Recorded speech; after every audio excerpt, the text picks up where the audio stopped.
Regardless of what the stereotypes like to say, many gamers engage in other hobbies and different physical activities and sports and things like that as well. And we're not strictly just gamers, but if you're in that type of mindset where you really like things that have to do with statistics and different ways to approach it, in other words, you're the type of person who likes to play RPGs, I think I have a great sport for you, and it's one you probably haven't heard of that I've tried to promote on this channel through the years.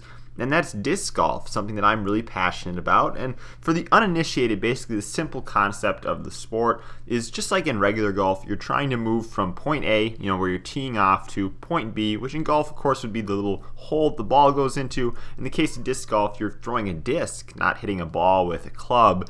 So you're trying to actually throw the disc into a basket. Now, like your typical free-to-play game, in most cases it's actually free to play disc golf. These courses are set up at different parks throughout America as well as other countries. I know if you live in the Midwest, it's particularly a prominent sport, in terms of there's being a wide variety of parks available to play at. I'm not quite sure how many courses we have here in Minnesota, but I gotta imagine it's in the range of between 50 and 100 throughout the entire state. Yet when I talk to people about the fact that I play this, it seems like many of them, even in Minnesota, are completely unaware of it. So there's not really enough publicity around the sport yet. It did get on ESPN as part of the Disc Golf Pro Tour this year. It was able to be televised on there, and that was a big thing for people in the disc golf community, people that are really passionate about this sport. But like I said, in a simple sense, it's a lot like golf, but it takes a lot more strategy, in my opinion. This is where I think a lot of those RPG and video game elements come in.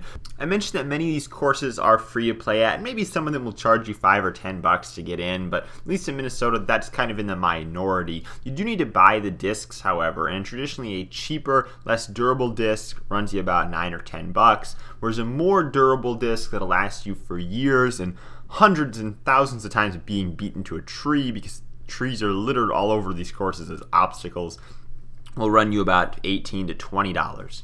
But there isn't just a handful of discs to pick from. In fact, there's probably hundreds, maybe if not over 1,000 different molds that have been made over the years, and each one with their own unique statistical attributes. So there's 4 numbers written on an Innova brand disc, and the other brands follow this as well, so they don't actually write the stat numbers on the disc itself, and instead you got to look it up on something like Infinite Discs to get an idea of what you're working with.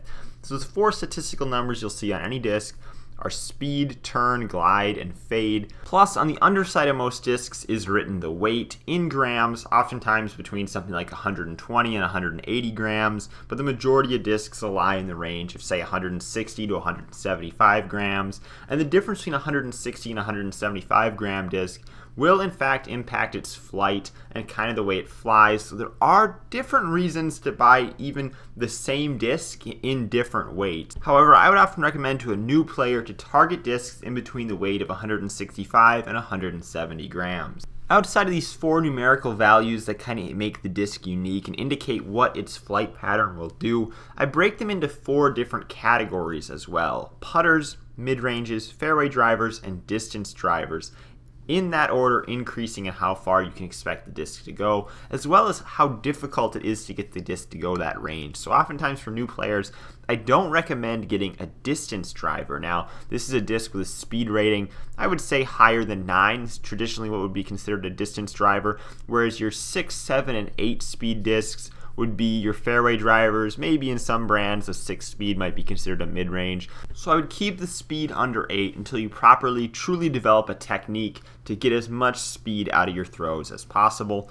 As well as obviously you want to have a mid-range, or something like a speed 4 or 5 disc for those approaches, as well as a putter for really getting it in the basket. And you can use that for approaches too. Now putters traditionally have a speed of 1, 2, or 3, and you really just want to pick the one that feels the best for you to be holding. So I think that starting out, you really only need 3 discs. You need that putter, you need that mid-range, and then you need some sort of driver, recommended speed of less than 8. And of course, you can pick these discs up online, ton of different places you can look: eBay, Amazon, Infinite Discs, like I said, or if you have a local Play It Again Sports you can go to, you can check there, or even I think Shields and Dick's sell these as well. So you can definitely check those stores out as they're an option. The longer you keep playing disc golf, though, what you find is you continue to buy new discs and you continue to experiment to see how you can improve your game. I think that the more you play, the more you kind of realize what you need and the different shots that you're not able to make with the discs you have. And sooner or later, you end up like me, and you got 25 discs, and you end up having to buy a backpack to put them in. There are specialized disc golf backpacks, and for the most part, the entry-level backpacks, like the one I have, hold about 16 or 17 discs. Now, I think that's actually a good part to limit yourself on. You don't want to be the guy that's carrying around, 30, 40. I mean, I've seen 50 discs on their back. You're just going to kill yourself. And if you want to really push a cart that's holding 50 discs, go for it. I don't think in a game there's any way you'll use all of them. So I'd just say try and limit yourself to, at most, 16, 17 different discs. And if you got extras like I do and you got 25, you just kind of cycle in whatever you think you'll need to keep your bag diverse and just constantly be trying different things. So I think that putting a limit on yourself as far as how many discs you ever end up owning, or at least carrying at one time, is a good idea and really adds to the strategy of the game, because every hole really has a truly unique way to approach it. I think that that's what makes this game be so unique. There can be different carved out lines, that it seems like you should kind of take this bend to get up to the hole, but if you just want to tomahawk it and just throw it clear across the trees, you can do that too. You can go up over the top. You can do a sidearm throw. You can hook it the other way. There's different approaches that you can use on every single hole. I think that adds to the uniqueness, but it's limited by kind of your own personal attributes of what's in your bag. And the last thing I want to touch on is kind of just the journey that I've gone on playing this. Living here in Minnesota, you think, we got 50 to 100 courses.